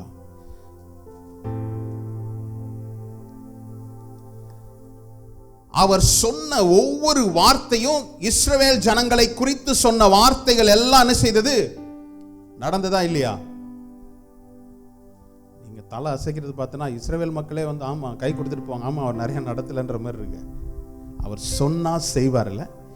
இஸ்ரவேல் ஜனங்களை குறித்து அவர் சொன்ன வாக்குத்தத்தம் வார்த்தைகள் ஒன்றும் நிறைவேறாம போகல, எல்லாவற்றையும் கர்த்தர் என்ன செய்தாரு, முடித்தார் என்று ஒரு வார்த்தை கொடுக்கப்பட்டிருக்குது பாருங்க. யோசுவா தன்னுடைய காலங்களில் இஸ்ரவேல் ஜனங்களை வழிநடத்தி அவருக்குரிய பங்குகளை எல்லா கோத்திரத்திற்கும் சரியான பங்கு கொடுத்து அவன் முடித்த பிற்பாடு இந்த வார்த்தை பார்க்கிறோம், அவர் எல்லாவற்றையும் என்ன செய்தாரு, செய்து முடித்தார். ஹல்லேலூயா. சொன்னதை எல்லாம் என்ன செய்தாரு. ஹல்லேலூயா. எபேசியர் 3ஆம் அதிகாரம் 20ஆம் வசனத்தை கூட நாம் படிக்கலாம். நாம் வேண்டிக் கொள்கிறதற்கும் நினைக்கிறதற்கும் மிகவும் அதிகமாய் நமக்குள்ளே கிரியை செய்கிற வல்லமையின்படியே நமக்கு செய்ய வல்லவராகிய அவருக்கு. போதும். நாம் வேண்டிக் கொள்கிறதற்கும் நினைக்கிறதற்கும் மிகவும் அதிகமாய் நமக்குள்ளே, இந்த நமக்குள்ளே கிரியை செய்கிற வல்லமையினாலே எல்லாவற்றையும், நமக்குள்ளே கிரியை செய்கிற வல்லமை என்னது? நான் நினைப்பதற்கும் நான் வேண்டிக் கொள்கிறதற்கும் நினைக்கிறதற்கும் மிகவும் அதிகமாய் நமக்குள்ளே கிரியை செய்கின்ற, அப்படின்னா என்ன அர்த்தம்? எனக்குள்ளே கிரியை செய்கிற விசுவாசம் என்ன? விசுவாசத்தின் வல்லமையின்படியே நமக்கு என்ன செய்கிறாரா, எனக்குள்ள அவருடைய நினைவுகள் என்னுடைய நினைவுகளோடு கலக்கும் போது ஒரு விசுவாசம் எனக்குள்ள என்ன செய்கிறது, ஏற்படுகிறது. எத்தனை பேர் அதை உணர்ந்திருக்கிறீங்க? என்னுடைய பலத்தினால் அல்ல, என்னுடைய பராக்கிரமத்தினால் அல்ல, ஆவியினாலே கூடும் என்று சொல்லி வேதத்தில் நாம் படிக்கிறோம். அப்போ அவருடைய நினைவுகளும் என்னுடைய நினைவுகளும் ஒன்றாய் இணைகின்ற அந்த நேர்கோட்டில் இணையுதில்ல, அதுதான் எனக்கு விசுவாசத்தை கொடுக்கின்றது. அதனால் உண்டாகும் பலன் எனக்கு என்ன செய்யறது, எல்லாவற்றையும் பெற்றுக்கொள்ள எனக்கு என்னை உற்சாகப்படுத்தி உந்தி தள்ளி செயல்படுகிறது. நல்லா கேளுங்க, நாம கேட்கிற வார்த்தை எனக்குள்ள இருக்கிற விசுவாசத்தின் அளவுக்கு தக்கதான் நான் எனக்கு என்ன செய்ய முடியும், பெற்றுக்கொள்ளவும் முடியும். தேவன் எல்லாருக்கும் ஒரே வார்த்தை தான் பேசுறாரு, ஆனா உங்களுடைய விசுவாசத்தின் அளவுக்கு தக்கதாய் நீங்க என்ன செய்ய முடியும், சுதந்தரித்துக் கொள்ள முடியும். சில காரியங்களை கர்த்தர் கூட செய்ய முடியாது. ஆமேன்னு சொல்ற மாட்டேங்கிறீங்க பாருங்க. ஐயோ நம்மளை பிடிச்சி அப்புறம் வெளியில் வந்து தப்பா சொல்லிட்டீங்க, அப்படி இல்லைல்ல. சில காரியங்களை கர்த்தரே நினைத்தாலும் செய்ய முடியாது, அப்படிதானே? ஒரு எடுத்துக்காட்டு உங்களுக்கு நான் சொல்ல விரும்புகிறேன் பாருங்க. மத்தேயு 13ஆம் அதிகாரத்தில், தாம் வளர்ந்த ஊரிலே வந்து அவர்களுடைய ஜெப ஆலயத்திலே அவர்களுக்கு உபதேசம் பண்ணினார். அவர்கள் ஆச்சரியப்பட்டு, இவனுக்கு இந்த ஞானமும் பலத்த செய்கைகளும் எப்படி வந்தது? இவன் தச்சனுடைய குமாரன் அல்லவா? ஆமா, யாரை குறித்து சொல்றாங்க? இயேசுவை குறித்து தான் சொல்றாங்க. அவரு எங்கெல்லாம் போறாரோ ஒரு கூட்ட ஜனம் வந்துகிட்டே இருக்குது, பின் தொடர்ந்துகிட்டே இருக்குது. ஆனால் இங்க நம்ம பார்க்கிறோம், அவர்கள் பேசுற இயேசுவானவர் பேசுறது குறித்து இப்படி ஞானமா பேசுறாரு, இவ்வளவு வல்லமை ஒரு இடத்துல இருந்து எங்க வந்தது? அடுத்த வார்த்தை என்னது? இவன் தச்சனுடைய குமாரன் அல்லவோ. இவன் விளையாண்டு இருந்து வளர்ந்ததெல்லாம் நம்ம பார்த்தோம்ல. யார் சொல்றா? இன்னைக்கு அப்படிதான் இல்ல. சில காரியங்களை கர்த்தர் சில மனிதர்களை கொண்டு செய்யும் போது உங்களுக்கு அந்த மனிதரை குறித்து ஏற்கனவே தெரிஞ்சிச்சுன்னா இவன் யாரு அப்படின்றோம்ல. அவ்விசுவாசம் எந்த பாதையிலும் பயணிக்கலாம், உங்களை எப்படி வேணாலும் வந்து அட்டாக் பண்ணலாம். அவ்விசுவாசத்தினால அவர் சொந்த ஊர், அவருடைய பிறந்த ஊருக்கு அவர் வந்து போதிக்கிறாரு. அவர் போதனையை கேட்டு ஞானமாய் போதிக்கிறாரு. இவ்வளவு வல்லமை எங்க இருந்து வந்தது? ஆனால் ஏன் விசுவாசிக்காம போனார்கள்? அவருடைய பேக்ரவுண்ட் அவங்க அறிஞ்சிருந்தாங்க, ஆனா அவர் யார் என்பதை அறியல. இன்னைக்கு நம்ம பேக்ரவுண்டை தான் நம்ம பார்க்கிறோம். ஒரு மனுஷனுடைய பேக்ரவுண்டை பார்க்கிறோம்ல. ஒரு நல்ல ஒரு பாப்புலர் ப்ரீச்சர்னா அட்வர்டைஸ்மெண்ட்டே கொடுக்க வேணாம். இன்னைக்கு நம்ம சபைக்கு வராருன்னா இன்னைக்கு உட்கார வைக்கிறதுக்கு இடம் இருக்காது. பேக்ரவுண்டை பார்த்து இந்த ஜனங்கள் விசுவாசித்தார்கள். அதனால என்ன செய்யல? அவிசுவாசம். அதனால விளைவு என்னவா இருந்தது? 58வது வசனத்துல அந்த கடைசி வசனம், அவர்களுடைய அவிசுவாசத்தின் நிமித்தம் அவர் அங்கே அநேக அற்புதங்களை செய்யவில்லை. ஹல்லேலூயா. அவர் தான் ஊருக்கெல்லாம் நம்ம போய் அற்புதம் செய்யறோம், நம்ம ஊருக்கு போறோம், அநேக விடுதலை கொடுக்கலாம் எவ்வளவு ஆசையா வந்திருப்பார்ல. ஆனால் இந்த ஜனங்க என்ன செய்யிட்டாங்க? இவரா, எங்களுக்கு நல்லா தெரியுமே இல்ல, அவரால் என்ன செய்ய முடியல? அநேக அற்புதங்கள். அப்போ கர்த்தரால் செய்ய முடியாத சில காரியங்களில் ஒன்று என்னது? அவிசுவாசம் உள்ளவர்களுக்கு அற்புதங்களை செய்ய முடியுமானா முடியாது. அப்ப அவிசுவாசிகளாய் அல்ல, அவரை விசுவாசிக்கிறவர்களாய் நாம் வளர்வதற்கு நாம் ஆயத்தப்பட்டிருக்கிறோம். சகலத்தையும் செய்ய வல்லவர் அவர். எந்த அடிப்படையில் செய்கிறார்? இந்த வசனம் கேட்கறதுக்கு நல்லா தான் இருக்குது. அவர் சகலத்தையும் செய்ய வல்லவர். அப்ப செய்முறை என்ன? இல்ல, பிரியாணி நல்லா தான் இருக்குது, இது எப்படி பண்ணுனீங்க? செய்முறை கேட்குறோமா இல்லையா? இன்னைக்கு அந்த செயல்முறை தான் பார்க்க போறோம். அவர் சகலத்தையும் செய்ய வல்லவர். எப்படி செய்யறாரு? ஜபிச்ச உடனே மேல இருந்து உடனே இறங்கி வந்து, நம்ம சின்ன வயசுல இருக்கும்போது டிவிலலாம் பார்க்கும்போதுல உடனே ஒன்று இறங்கி வந்துட்டு உடனே இப்படி கை நீட்டினோடனே ஒரு ஒலி வரும், உடனே அந்த இடமே மாறிடும். இது இந்த மேஜிக் பண்ண போறதா நம்ம ஆளு கிடையாது. செய்முறை என்ன தெரியுமா? தேவன் என்னுடைய விசுவாசத்தின் அளவுக்கு தக்க என்னை கொண்டுதான் என்ன செய்ய போறாரு? செயல்படுத்த போறார். சகலத்தையும் செய்கிறார் தேவனா இருக்கிறார் என்றால், அவர் ஏதோ ஒரு நாள் திடீர்னு நான் காலையில எந்திரிச்சு பார்த்தோன்னே எல்லாமே மாறும்னு அல்ல, என்னை கொண்டு கர்த்தர் என்ன செய்ய போறார்? செயல்பட வல்லவரா இருக்கிறார். ஆனால் அந்த என்னை குறித்து சொல்லப்பட்ட வார்த்தையை நான் இருதயத்தில் ஏந்தி கொள்ளுகிறவனாய் நான் என்ன செய்யணும்? காணப்படணும். நம்ம வாசித்தோம்ல, யோசுவால படிச்சோம், கர்த்தர் இஸ்ரவேல் ஜனங்களுக்கு சொன்ன வார்த்தைகள் ஒன்றாகிலும் நடக்காதபடி எல்லாவற்றையும் அவர் செய்து முடித்தார் என்ற வார்த்தையை நாம் பார்த்தோம். இஸ்ரவேல் ஜனங்களுக்கு மாத்திரம் அவர் தேவன் அல்ல, இன்று உங்களையும் என்னையும் ஒருவேளை நம்ம இஸ்ரேல் ஒரு பிசிக்கலா இல்லைன்னா கூட ஆவிக்குரிய இஸ்ரவேலர்களாய் நம்மை தெரிந்து கொண்டிருக்கிறார். அப்போ அவர் வார்த்தை சகலத்தையும் செய்ய வல்லமை உள்ள வார்த்தை உங்களுடைய இருதயத்தில் என்னுடைய இருதயத்தில் என்ன செய்திருக்கிறாரு? விதைத்திருக்கிறார். ஆனால் சத்ருவானவன் என்ன தெரியுமா? அதை செயல்படுத்த முடியாதபடி தடை செய்கிறவனா இருக்கிறான். சரி பாஸ்டர், நீங்க சொன்னதெல்லாம் நல்லா தான் இருக்குது, நீ சகலத்தையும் செய்ய வல்லவர் என்று சொல்லியிருக்கிறீர், அது என்னை கொண்டுதான் செய்ய போறீர்னு வேற சொல்லிட்டீங்க, ரொம்ப சந்தோஷம்தான். அப்ப ஏன் நடக்கல? அப்ப ஏன் அது நடக்க மாட்டேங்குது? அப்படின்னா தடை செய்வதற்கு சத்ருவானவன் என்ன செய்கிறான்? நம்மை தடுத்து நிறுத்துகிறான். அப்படிதான் அல்ல, சில காரியங்கள் கர்த்தர் வாக்குத்தத்தமா சொல்லி இருக்கிறாரு, உங்களோடு முகமுகமா பேசி இருக்கலாம், ஊழியக்காரர்களோடு மறுபடியும் சில வார்த்தைகளை உங்களுடைய வாழ்க்கையில பேசிக்கொண்டே இருக்கலாம். ஏன் நிறைவேறல? அதற்குரிய விசுவாசத்தினுடைய அளவுகள். கர்த்தர் ஒரு காரியத்தை செயல்படுத்துகிறார்னா முதல்ல அதை பலப்படுத்துகிறார். அப்படிதானே நம்ம பார்த்தோம்ல, அவர் பலப்படுத்துகிறார், என்னை வல்லமை உள்ளவனாய் மாற்றுகிறார், என்னை செயல்படுவதற்கு நம்மை பலப்படுத்துகிற தேவனா இருக்கிறார்ல. ஹல்லேலூயா. தடை செய்து கொண்டிருக்கிற சத்ருவை எதிர்த்து நிற்க என்ன செய்யும்? கர்த்தர் நம்மை நல்லா யோசித்து பாருங்க.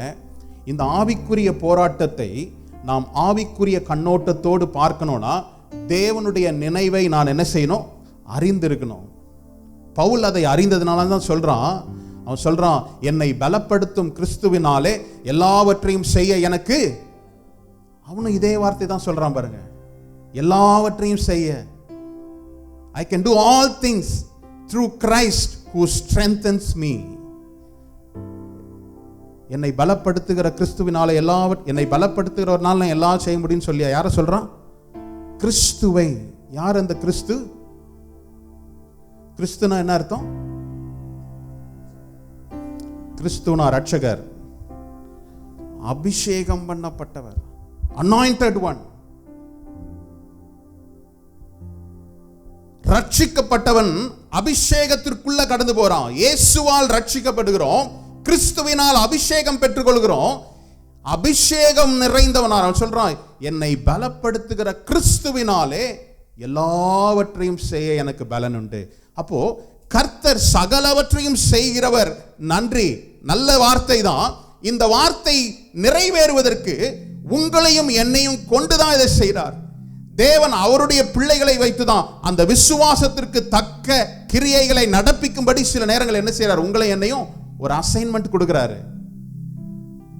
ஆபீஸ்ல ஒரு அசைன்மெண்ட் கொடுத்தாங்கன்னா உடனே ஓடி ஓடி தூங்கலனா கூட உட்காந்து தெரியலனா கூட கூகுள்ல பார்த்து அது முடிச்சு கொடுத்துடுறோம். ஆனா கர்த்தர் கொடுத்த அசைன்மெண்ட் மட்டும் பெண்டிங் லிஸ்ட்லயே இருக்கு. அப்ப எப்படி சகலத்தையும் செய்ய முடியும்? இல்ல, சகலத்தையும் நீங்க செய்யணும்னா உங்களுக்கு பலன் வேணும், அப்படிதானே? பலன் இல்லாம ஒரு மனுஷனை போய் நம்ம இதை செய்ய சொல்ல முடியுமா? பலன் உள்ளவனுக்கு தான் என்ன செய்ய முடியும், சில வேலைகளை கர்த்தர் கொடுக்க முடியும். அப்போ இந்த விசுவாசத்தில் அவருடைய நினைவை நான் அறிந்து கொண்டால்தான் அந்த காரியத்தை நான் செய்ய முடியும்ல. கிறிஸ்துவின் அந்த அபிஷேகம் பண்ணப்பட்டவருடைய காரியத்தை நான் என்ன செய்யணும், சுதந்தரித்துக் கொள்ளணும். பாருங்க, எபேசியர் 6ஆம் அதிகாரத்தின் 10வது வசனம். கடைசியாக என் சகோதரரே, கர்த்தரிலும் அவருடைய சத்துவத்தின் வல்லமையிலும் பலப்படுங்கள். பவுல் எபேசு சபைக்கு அவர் எழுதுற வார்த்தை பாருங்க. பவுல் நல்ல எக்ஸ்பீரியன்ஸ்ட் பிரீச்சர் மாத்திரம் அல்ல, அநேக சபைகளை ஸ்தாபித்தவர் மாத்திரம் அல்ல. அவர் சொல்றாரு, ஃபைனலி மை பிரதரன், கடைசியாக சகோதரர்களே, எனக்கு எல்லாம் பார்த்துட்டேன், ஆனா ஒரே ஒரு காரியம், இதுதான் கடைசி. ஃபைனலி மை பிரதரன், கடைசியாக என் சகோதரர்களே, கர்த்தரிலும் அவருடைய சத்துவத்தின் வல்லமையிலும் பலப்படுங்கள்.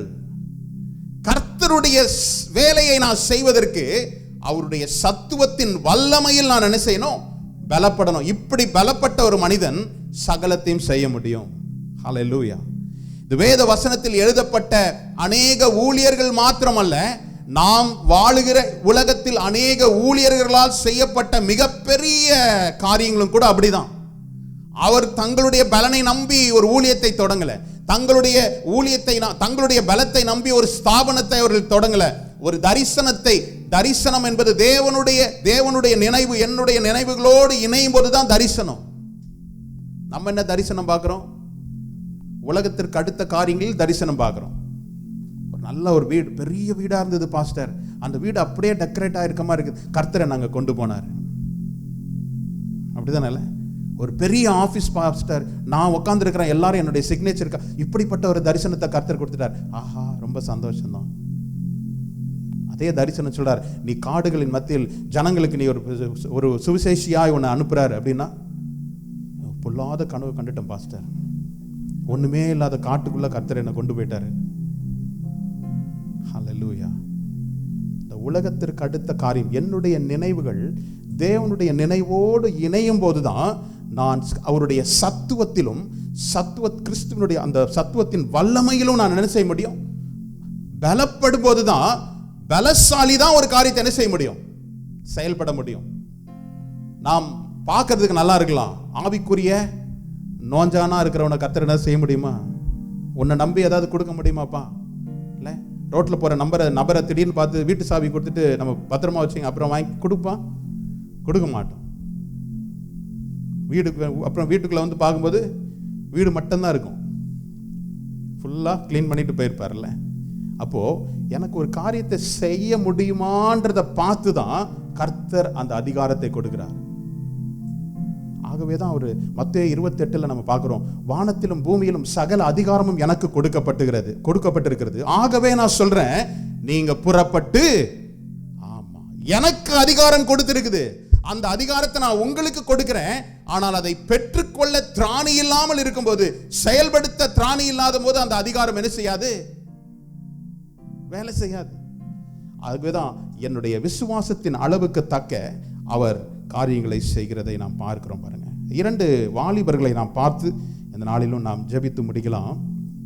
முதலாவது நபர் யோசேப்பை குறித்து தியானிக்க போறோம். யோசேப்பை குறித்து இந்த காலை வேளையில, யோசேப்பினுடைய வாழ்க்கையில் என்ன நடந்ததுன்னு எல்லாருக்கும் தெரியும். ஆனால் அவனுடைய வாழ்க்கையில அது ஒரு ஆக்சிடென்டா இல்ல ஏதோ ஒரு விபத்து போல இந்த காரியம் நடந்ததுன்னு அல்ல. ஆதியாகமம் 15ஆம் அதிகாரத்தில் தேவன் ஆபிரகாமோடு கூட ஒரு உடன்படிக்கை செய்கிறார். அந்த உடன்படிக்கை மூலமா சொல்றாரு, நான் ஒரு காலத்தை நிர்ணயிச்சிருக்கிறேன், இந்த உன்னுடைய தலைமுறை உன்னுடைய சன்னதி என்ன செய்யும், எகிப்துக்கு போய் அடிமையா இருப்பார்கள், அவர்களை சேவிப்பார்கள், 400 ஆண்டுகள் கழித்த பிற்பாடு அவர்களை மீண்டும் கானான் தேசத்திற்கு நான் என்ன செய்வேன், கொண்டு வருவேன். இது யாரு இது சொல்லும் போது யோசேப்பு இருந்திருக்கிறானா? இல்லை.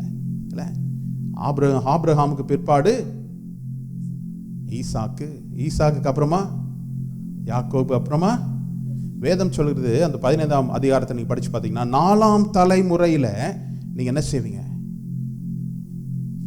அப்போ கர்த்தர் ஏற்கனவே ஒரு வார்த்தை அவருடைய நினைவை என்ன செய்தாரு, டிரான்ஸ்பர் பண்ணிட்டார். ஒரு மனிதனை கொண்டுதான் கர்த்தர் செயல்பட முடியும். தேவன் சகலத்தையும் செய்ய வல்லவர் என்ற வார்த்தை இருந்தாலும் கூட அவர் ஒரு மனிதனை கொண்டுதான் என்ன செய்ய முடியும், செயல்பட முடியும். அந்த மனிதனை தான் தேடிட்டு இருக்கிறார். இன்னைக்கு உங்களையும் என்னையும் தேடிக்கொண்டிருப்பது ஒரு மனிதனை தேடிக்கொண்டிருக்கிறார். அந்த ஒரு மனிதனை வச்சுதான் அவர் இருக்கின்ற இடத்துல ஒரு மாற்றங்களை கொண்டு வர முடியும். ஒரு ரிவைவல் நடக்கணும்னா, ஒரு எழுப்புதல் நடக்கணும்னா ஒரு மனிதனை அவர் தேடிக்கொண்டே இருக்கிறார். அவருக்கு உகர்ந்த மகனாய் நீங்களும் நானும் காணப்பட்டனா நம்மை கொண்டு ஒரு எழுப்புதலை உண்டாக்குகிறார். ஹல்லேலூயா. இது நடந்தபோது அவனுக்கு யோசேப்பு என்ன செய்யறான்? ஆதியாகமம் 37ஆம் அதிகாரத்தில் 2ஆம் வசனத்தை படிக்கலாம். யாக்கோபுடைய சந்ததியின் வரலாறு. யோசேப்பு 17 வயதிலே தன் சகோதரருடைய ஆடுகளை மேய்த்துக் கொண்டிருந்தான். அந்த இளைஞன் பில்கால் சில்பால் என்னும் தன் தகப்பனுடைய மறுமனையாட்டிகளின் குமாரரோடு இருந்து அவர்களுடைய துன்மார்க்கத்தை தன் தகப்பனுக்கு சொல்லி வருவான். போதும். என்ன நடந்தது? கீவேர்டு என்னதுல? யோசேப்பு ஆடுகளை மேய்த்துக்கொண்டு அவனுக்கு வயசு என்னது? 17 வயசு. 17 வயதுல ஆடு மாடுகளை மேய்த்து கொண்டிருக்கிறான். தன் சகோதரர்களை பார்க்க அனுப்புறாரு. சகோதரர்களை எங்கன்னு தேடி போறான். சகோதரர்கள் என்ன செய்யறாங்க அவனை? அதுக்கு முன்னாடி ஒன்று நடந்தது. என்ன நடந்தது? ஆமா, சொப்பனம். இல்ல, கர்த்தர் சிலருக்கு சில வரங்களை தந்திருக்கிறார். அந்த வரங்களை நாடி அதை உண்மையாய் தேவன் கொடுத்த காரியம் என்பதை அறிந்து செயல்பட்டால் அந்த சொப்பனமோ தரிசனமோ நிறைவேறுவதற்கு கர்த்தர் உங்களை பயன்படுத்துவார். அவனுக்கு ஒரு தரிசனம் காண்பது இல்ல, சொப்பனம் காண்பது அவனுக்கு ஒரு வரமா இருந்தது. அந்த சொப்பனத்தினாலதான் பிரச்சனை இல்ல. என்னைக்கு கர்த்தர் நமக்கு சில உபயோகப்படுத்தலான்னு நினைக்கிறாரோ அப்பதான் அதுவரையும் இல்லாத இருக்கிற பிரச்சனை எல்லாம் வரும் இல்ல. அவன் வீட்டில் நல்ல ஒரு ஹாப்பி சைல்டா இருந்தான், ரொம்ப சந்தோஷமான ஒரு மனுஷனா இருந்தான். ஆனால் சொப்பனத்தை கொடுத்த உடனே நல்லா யோசித்து பாருங்க, இந்த சொப்பனம் கர்த்தரிடத்திலிருந்து தான் வந்ததுன்னு எப்படி அவனுக்கு தெரியும்? கர்த்தர் அவனோடு கூட இருந்தார், ரைட்டு. அந்த டைம்ல கர்த்தர் பத்தி பெரிய அறிந்து கொள்வதற்கு நிறைய வாய்ப்புகள் இல்லாம இருக்கலாம். இன்னைக்கு நம்ம வேதத்தை படிச்சோம்னா ஆதியாகமத்துல இருந்து ரெவலேஷன்ல அப்படியே புரிந்து கொள்றோம். ஆனால் அவனுக்கு கர்த்தர் தான் இந்த சொப்பனத்தை கொடுத்தாருன்னு எப்படி தெரிஞ்சது? தகப்பன் கூட நீ காண்றது சொப்பனம் தான் சொன்னான். நீ நானும் கூட உன்னை விழுந்து வணங்குவேன்னு சொல்றியா அப்படின்னு சொன்னான்.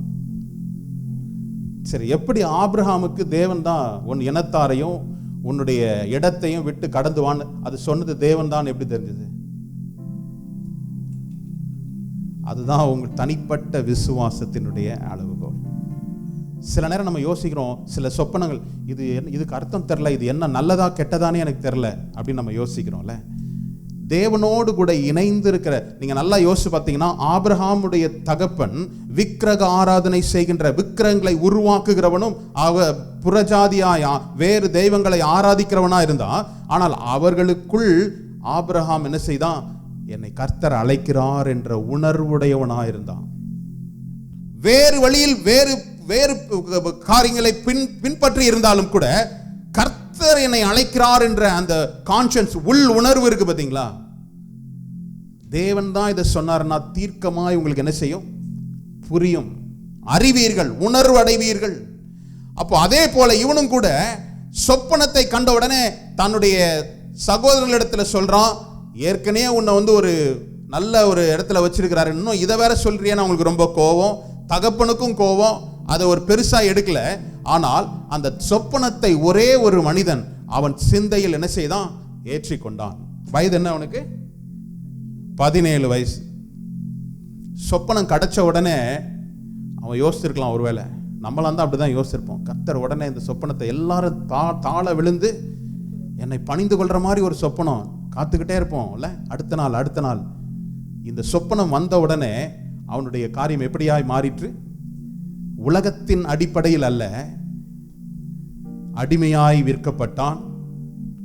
ஒரு வீட்டில் வேலைக்காரனா இருந்தான். செய்யாத தவறுக்கு சிறை கைதியா இருந்தான். அதற்கு பிற்பாடு அவன் பார்வோனுடைய தேசத்தின் சகலத்தையும் நிர்வகிக்கக்கூடிய அதிகாரியாய் மாறினான். இல்ல? ஆதியாகமம் 41 அதிகாரத்தின் 46 வசனம். யோசேப்பு எகிப்தின் ராஜாவாகிய பார்வோனுக்கு முன்பாக நிற்கும் போது 30 வயதாயிருந்தான். யோசேப்பு பார்வோனுடைய சன்னதியிலிருந்து புறப்பட்டு எகிப்து தேசம் எங்கும் போய் சுற்றி பார்த்தான்.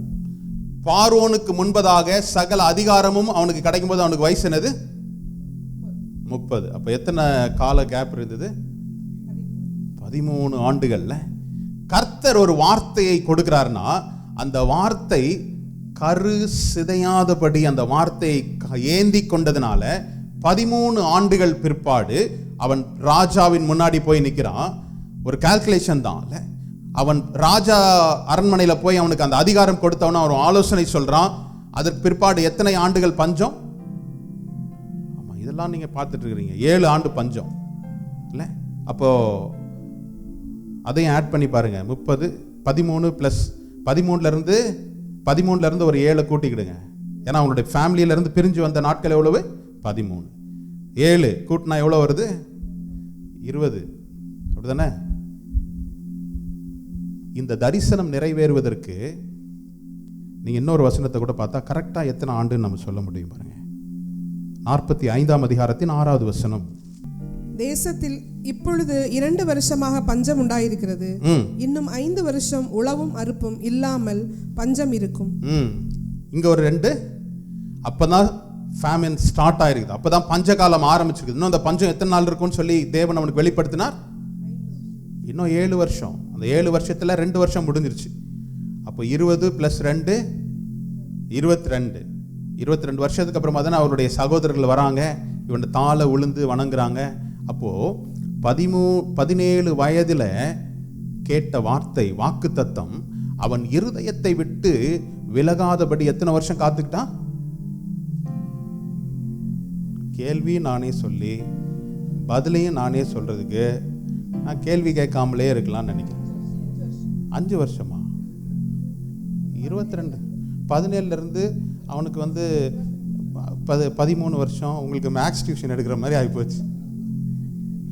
13 வயசுல வெளில வந்தான், மறுபடியும் முதல்ல இருந்தான். 22 வருஷம் உனக்கு ஒரு கிஃப்ட். நல்ல வேலை நீயா சத்தமா சொன்னி. அப்பா 22 வருஷம் ஒரு வார்த்தை கர்த்தர் கொடுக்கிறாரு. ஆனால் 22 ஆண்டுகளாக அந்த வார்த்தையை தன் இருதயத்தில் வைத்துக் கொண்டு ஒரு மனிதன் நடக்கணும்னா அவனுக்குள்ள எப்படிப்பட்ட விசுவாசம் இருக்கணும்? விசுவாசிகளுக்குள்ள பிரச்சனை என்ன தெரியுமா? மறதி. போன வாரம் என்ன செய்தி கேட்டோம்? நல்லா இருந்தது பாஸ்டர், நல்லா பைபிளை நல்லா எடுத்தீங்க, என்ன பேசணும் தெரியாது. இவன் 22 ஆண்டுகளாக அவன் கண்ட சொப்பனத்தை தன் இருதயத்தில் ஏந்தி கொள்ளுகிறவனாய் இருக்கிறபடியினாலதான் சகல காரியங்களையும் அவன் கைக்கு என்ன செய்யப்பட்டது? ஹல்லேலூயா. எகிப்து ராஜா சொல்றார், எப்பா அவனுக்கு சரப்பணிகளை போடுறான், ஆடைகளை உடுத்துறான், குதிரை மேல ஏறி ரதங்களின் மேல ஏறி நீ போ, எல்லாரும் என்ன செய்யணும்? இவன் சொல்றத கேட்கணும். உங்க கால் அசைக்கணும்னா கூட இவன் என்ன சொல்லணும்?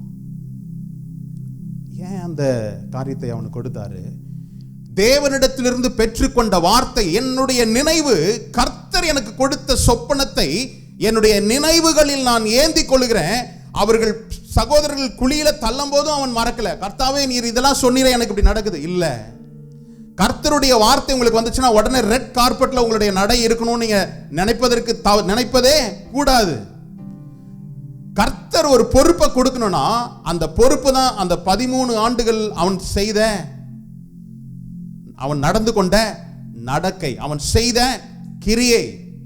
எந்த ஒரு சமயத்திலும் அவன் தேவனுடைய வார்த்தையை அவன் ஒரு நாளும் டவுட் பண்ணவே இல்லை, சந்தேகமே படல, அவிசுவாசமே இல்லை. காரணம், இந்த சொப்பனம் நிறைவேறும் என்பதை அவன் என்ன செய்தான், உள்ளத்தில் அறிந்திருந்தபடியினால அவனுக்கு ஏற்பட்ட பாடுகள் பிரச்சனைகள் இருந்தாலும் கூட கர்த்தர் என்ன செய்தார், அதை செயல்படுத்தினார். நான் உண்மையுள்ளவனாய் இருக்கும்போதுதான் என்னை கொண்டு கர்த்தர் செயல்பட முடியும். அவர் என்ன நம்பி கொடுக்கிறது தான் அந்த பொறுப்பு. நம்பி எந்த அளவுக்கு நான் அவரை நம்புகிறேன், எந்த அளவுக்கு நான் அவரை விசுவாசிக்கிறேனோ அந்த அளவுக்கு தக்கதா எனக்கு பொறுப்புகளை அவர் கொடுக்கிறார். நல்லா யோசிச்சு பாருங்க, வேலை ஸ்தலத்துல நீங்க எல்லாம் கொடுத்த வேலைகள் எல்லாம் நீங்க செய்றீங்கன்னா உங்களுக்கு என்ன வரும், ஒரு உயர்வு வருதுல்ல. நீங்க கேட்காமலே நான் இவர்கிட்ட கொடுத்தா பொறுப்பா செய்வார்ன்றதை நம்பி உங்களுக்கு மேலும் உயர்வை கொடுக்கிறாங்க. அதே போலதான் கிறிஸ்தவம், அதே போலதான் இயேசு உங்களை என்னை நோக்கி கொண்டே இருக்கிறார். கொஞ்சத்துல நான் உண்மையுள்ளவனா இருந்தா அநேகத்திற்கு என்னை அதிகாரியாய் வைக்கிறாரு. சகலத்தையும் செய்யக்கூடிய பலனையும் அவர் தந்து என்ன செய்கிறார், என்னை செயல்பட வைக்கிறார். யோசேப்பு தன்னுடைய வாழ்க்கையில் அவன் கண்ட சொப்பனம் நல்லா தான் இருக்குது, ஆனால் அடுத்த காரியமே அவனுக்கு பாதகமாய் மாறுது. கர்த்தருடைய காரியத்தை நீங்க செயல்பட தொடங்கும் போது சத்ருவானவன் தடை செய்யும்படி என்ன செய்வான், விரைந்து வருவான். அதுதான் அவனுடைய வேலை. கர்த்தருடைய வார்த்தை எனக்கு வந்துருச்சு, நல்லது, ஆனால் அதை தடை செய்யும்படியா என்ன செய்வான். ஹல்லேலூயா. அதனால்தான் ஒரு வேத வசனம் சொல்லுது, தேவனுக்கு கீழ்ப்படிந்திருங்கள், பிசாசுக்கு எதிர்த்து நில்லுங்கள், அப்பொழுது அவன் உங்களை விட்டு. ஆமா, வசனம்லாம் நல்லா தான் தெரியுது பாஸ்டர், செயல்படும் போது தான் நமக்கு வரமாட்டேங்குது இல்ல. ஆரம்பிச்ச உடனே சொல்லிடுறீங்க, ரொம்ப வெரி குட். ஆனா செயல்படும் போது தான் நம்ம என்ன செய்யணும். நிறைய நேரம் சில பிசாசுக்கு எதிர்த்து நில்லுங்க, அவனுங்களை விட்டு ஓடுவான், இது மட்டும் சொல்லுவாங்க. அதுக்கு முன்னாடி தான் முக்கியம்ல, தேவனுக்கு கீழ்ப்படிந்திருங்கள். கர்த்தருக்கு கீழ்ப்படியாம நான் பிசாசுக்கு மட்டும் எதிர்த்து நின்னா என்ன செய்யும், பிசாசு எட்டி உதைக்கும், ஓடுறான்ட்டு அவன் நம்மளை துரத்திடுவான். அப்படிதானே? அப்படிதான் த சன்ஸ் ஆஃப் ஸ்கேவாக்கு நடந்ததுல. ஆசாரியருடைய பிள்ளைகளுக்கு அப்படிதான். பவுலுடைய தேவனை நான் என்ன செய்யறேன், அவர் சொல்ற, பவுல் எனக்கு தெரியும், இயேசு யாருன்னு தெரியும், நீ யாரா அப்படின்னு. நான் செய்ய வேண்டியதை செய்யாம சகல காரியத்தையும் கர்த்தர் என்னை பலப்படுத்துவார்ன்றது என்னது, நம்மை நாமே ஏமாற்றி கொண்டிருக்கிற காரியம். ஒரு வாலிபனாய் அவன் என்ன செய்தான், கர்த்தருடைய தரிசனத்தை பெற்றுக்கொண்டான். ஆனால் அது நிறைவேறும் வரை, நான் தான் சொல்றேன், முடிவு வரை நிலைத்திருப்பவனே ரட்சிக்கப்படுவான். தேவனுடைய வார்த்தை எனக்குள் முடிவு வரை என்ன செய்யணும், நான் நம்பி விசுவாசித்தால் தான் தேவன் அந்த பலப்படுத்துவார். அந்த பலன் தான் அந்த சகல காரியங்களையும் செயல்படுத்த வைக்கும். கர்த்தர் எனக்காக யாவையும் செய்து முடிப்பார், கரெக்ட். ஆனால் அவர் என்னை கொண்டுதான் செய்ய முடியும், செயல்படுத்த முடியும் இல்ல. அவர் என்னை கொண்டுதான் செயல்படுத்த முடியும். ஹல்லேலூயா. அவனுக்கு கொடுத்த அந்த தாளந்தை அவனுக்கென்று பயன்படுத்தல பாருங்க. அநேகருக்கு எல்லாரும் உன்னை வந்து வணங்குவார்கள்னா அவன் அந்த வணங்குவார்கள் என்ன, நான் ஒரு பெரிய ஆளுன்னு இல்லை. நல்லா எடுத்துக்கொள்ளும். அதே ஆதியாகமம் 41 அதிகாரத்தின் 16வது வசனம். அப்பொழுது யோசேப்பு பார்வோனுக்கு பிரதித்திரமாக, நான் அல்ல, தேவனே பார்வோனுக்கு மங்களமான உத்தரவு அருளி செய்வார் என்றான். ஹல்லேலூயா. பார்வோனுக்கு இந்த செய்தி வருது, ஒரு சொப்பனத்தை விளக்கி சொல்லக்கூடிய வரம் பெற்றவன். இன்னைக்கு உங்களுடைய வாழ்க்கையில் நான் எந்த வரத்தினால் கர்த்தர் என்னை அலங்கரித்திருக்கிறார். உங்கள்கிட்ட என்ன இருக்கு அப்படின்னு கேட்டனா, நீங்க வீட்டில் உள்ள பொருள் எல்லாம் சொல்லலாம், உங்க மேல இருக்கிற சொத்து பத்திரங்கள் எல்லாம் சொல்லலாம். ஆனா உங்களுக்குள் கர்த்தர் வைத்திருக்கிற வரம் என்ன? வேதம் சொல்லுகிறது, வரத்தை என்ன செய்யுங்க, நாடுங்க, ஆஸ்க். இங்கு இவனுக்கு சொப்பனத்தை விளக்கி சொல்லக்கூடிய வரத்தை உடையவனாய் இருந்தபடியினால் இவன் எங்கு போனாலும் அந்த வரத்தை பயன்படுத்துகிறவனா இருக்கிறான். அது நிமித்தமா என்ன செய்கிறது, ஒரு பாதையை கர்த்தர் ஏற்படுத்துகிறார். வேதவசனம் சொல்கிறது, man's gift make room for himself to stand before king.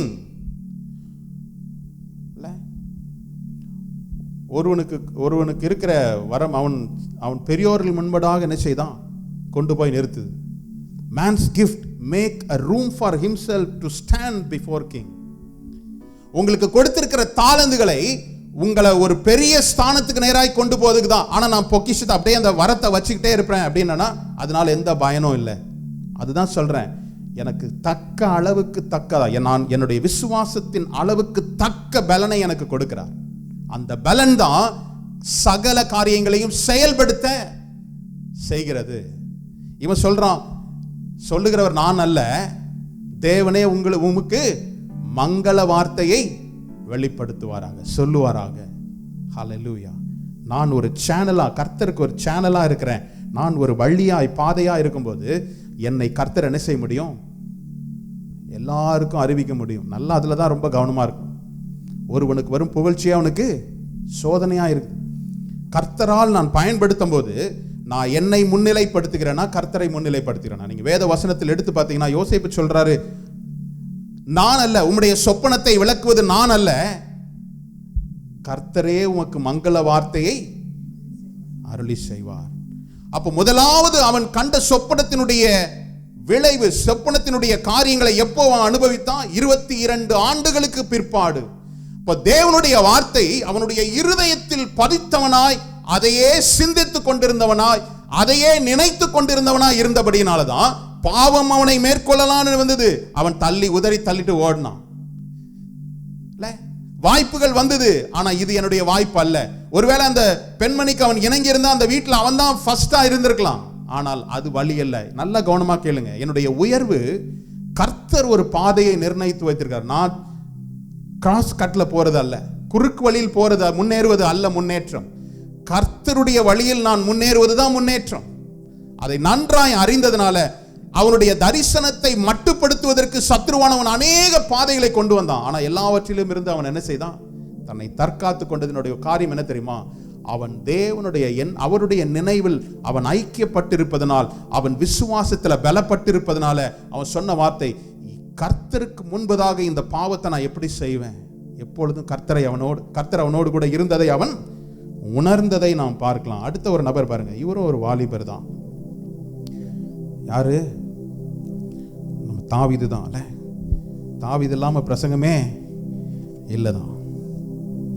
ஹல்லேலூயா. தேவனாகிய கர்த்தர் சவுலை தள்ளி அடுத்து ஒரு ராஜாவை அவர் என்ன செய்தார்? தீர்மானம் செய்து வைத்திருந்தார். எப்படி தீர்மானித்தார்? ஒவ்வொரு வேதம் சொல்லுகிறது, தேவனுடைய கண்கள் பூமி எங்கும் என்ன செய்து உலாவிக் கொண்டிருக்கிறதா.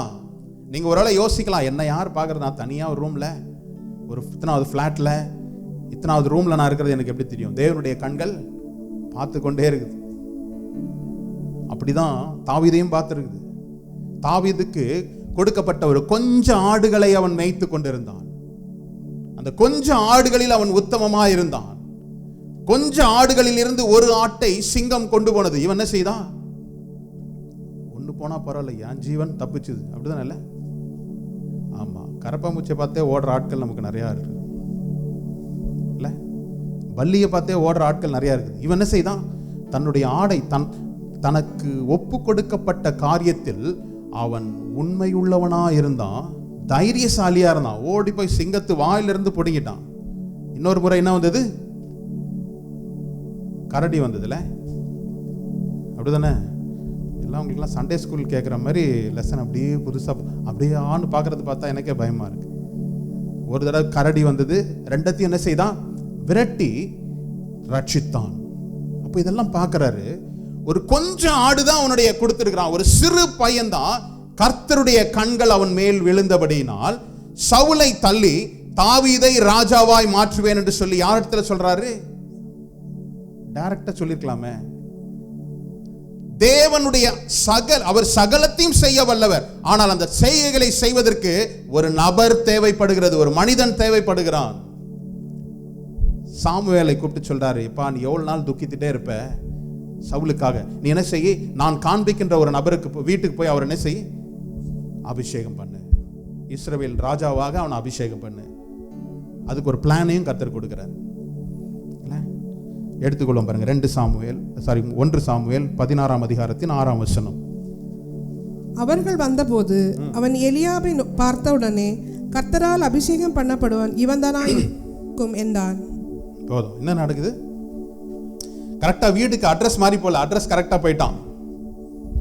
எலியாபை பார்க்கறான். அவன் எப்படி இருந்தாரா? அவரு அழகுள்ளவனும் சரீர வளர்ச்சி சரியா இருக்கிறான், நல்ல ஒரு புஷ்டியா இருக்கிறான். உடனே சாமுவேலுக்கு, ஆஹா, இவரை தான் சொல்லியிருக்கிறார் போல கடவுள், இல்ல தேவன் இவரை தான் சொல்லியிருக்கிறாரு அப்படின்னு உடனே தேவன் அவனோடு கூட இடைப்படுகிறான். மனுஷன், நீ முகத்தை பார்க்கிற, நான் இருதயத்தை பார்க்கிறேன். உடனே இவர் இல்லப்பா, ரிஜெக்டட் அப்படின்ட்டாரு. இல்ல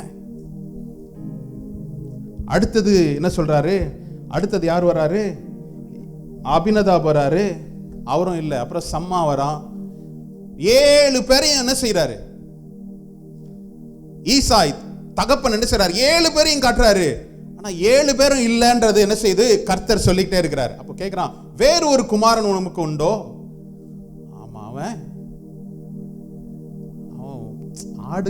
ஆடு மாடு மேய்க்கிறதுக்கு தான். ஆமா, உங்க குடும்பத்துல எதெல்லாம் உதறி தள்ளி வேணான்னு ஒதுக்கப்பட்டதோ கர்த்தர் அதுதான் என்ன செய்யறாரு. இன்னைக்கு ஒரு வார்த்தை சொல்றேன் கேளுங்க. பாஸ்டர், என்னோட வேலையிலேயே இல்லை, என்னுடைய வேலையில ப்ரமோஷன் லிஸ்ட்ல நிறைய பேர் இருக்காங்க, நான் அதுல இல்லை, இந்த லிஸ்ட்ல நான் தகுதியே கிடையாது அப்படின்னு நீங்க ஒருவேளை நீங்க நினைக்கிறீங்கன்னா, கர்த்தர் அதை தகுதியா இருக்கிறவங்களை எல்லாத்தையும் தள்ளிட்டு உங்க பேப்பரை கொண்டு வந்து சொருகி வைப்பதற்கு அவர் வல்லவரா இருக்கிறார். அல்லேலூயா. தகுதியெல்லாம் இல்லைன்னு நான் நினைக்கிறேன் பாஸ்டர். என்னோட அழகுள்ளவர்கள், என்னோடு சரீரத்தில் ரொம்ப பலசாலிகள் எல்லாம் இருக்கிறாங்க, ஆனா என்னால இது முடியாது, எனக்கு இதுல பங்கே கிடையாது, நான் அழைக்கப்படக்கூட இல்லை. யாரெல்லாம் ப்ரமோஷனுக்கு அப்ளை பண்றீங்கன்ற மெயில் கூட எனக்கு வரல. ஆனா உங்களை தான் என்ன செய்யறாரு? பேப்பரை கொண்டு வந்து சொருகி விடுறாரு. அல்லேலூயா. அவன் அழைக்கப்படுறான், வந்து என்ன செய்யறாரு? அபிஷேகம் பண்றாரு.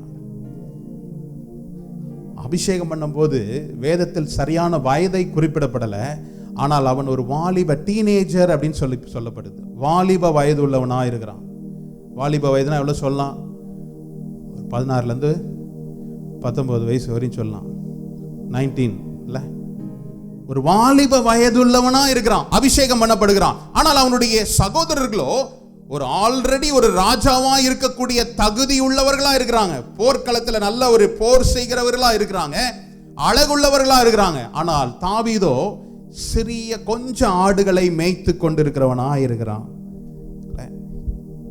2 சாமுவேல் 5ஆம் அதிகாரத்தின் 4ஆம் வசனம். தாவீது ராஜாவாகும் போது 30 வயதா இருந்தான். அவன் 40 வருஷம் ராஜ்யபாரம் பண்ணினான். ஹல்லேலூயா. எத்தனை வயசுல ராஜாவாய் மாறினா? சமஸ்த இஸ்ரவேலுக்கும் இவனும் 30 வயசு தான். இப்ப 30 வயசுல ஏதோ ஒரு சீக்ரெட் இருக்குன்னு, 30 வயசுல இவனும் சமஸ்த இஸ்ரவேலுக்கும் ராஜாவார். ஆனா எப்பொழுது அபிஷேகம் பண்ணப்பட்டான்? ஒரு 17 to 19 வச்சுக்கோங்க, 17 வச்சுக்கோங்க. இவனும் 17 வயசு தான். எத்தனை ஆண்டுகள் அந்த ராஜாவாய் மாறுவதற்கு எத்தனை ஆண்டுகள் காத்திருந்தான்? 17 வச்சுக்கிட்டாலும் இவனும் ஒரு 13 வருடம். அபிஷேகம் பண்ணப்பட்டதை அவன் இருதயத்தில் வைத்துக்கொண்டு சமயம் கிடைக்கும் போது ராஜாவை கொன்னுட்டு நான் அரசாட்சி வருவேன்னு சொல்லி அவன் யோசிக்கல. தேவன் சொன்ன வார்த்தையை, தேவன் காட்டும் வழியில் நான் செல்வதற்கு என்னை ஒப்பு கொடுக்கிறதா அவருடைய நினைவுகள், என்னுடைய நினைவுகள். அவருடைய நினைவோடு கூட நான் இணைந்திருக்கும் போதுதான் அவருடைய திட்டத்தை அவர் செய்கிற விதமாய் செய்வதுதான் என்னது முக்கியம். அவர் எனக்கு வைத்திருக்கிற காரியத்தை அவர் நிர்ணயித்திருக்கிற பாதையில் நான் சென்று பெற்றுக்கொள்வதுதான் தேவனுக்கு சித்தமா இருக்கு. இல்ல, அப்போ இவனும் 30 வருஷமா என்ன செய்தான்? 30வது வயதுல ராஜாவாய் மாறுகிறான்.